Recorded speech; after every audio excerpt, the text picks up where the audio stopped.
नमस्कार प्रणाम। हम भोजपुरी बिरहा का एक प्रेम सागर।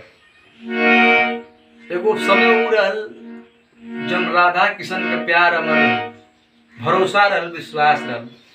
लेकिन आजकल का प्यार इस जमाना में कैसन हो गल, एगो प्रेमिका अपने प्रेमी पे विश्वास ना करत है। कैसे आई वो सब गीत के माध्यम से सुनी जाए।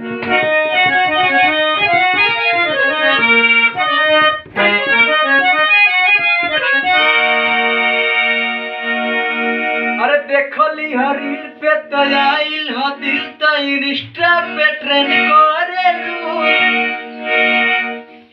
और रहिला तराई में और अप्लाई में अरे नंबर ना सेंड करेलू।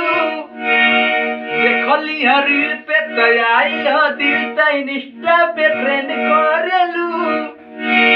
रहिला तराई में और अप्लाई में नंबर ना सेंड करेलू। ये लड़का कहत ह तो लड़की के कहत है, अरे आज बतियई बा काल से पटई बा। वो लड़की के विश्वास ना, भरोसा ना, तो कहत है अरे आज बतियई बा काल से पटई बा लड़की नई नई। तो लड़का कान पकड़ के कहत ह, का कहल? अरे जाने तोहर मम्मी कसम, हाँ जाने तोहर मम्मी कसम, हम में के ना हो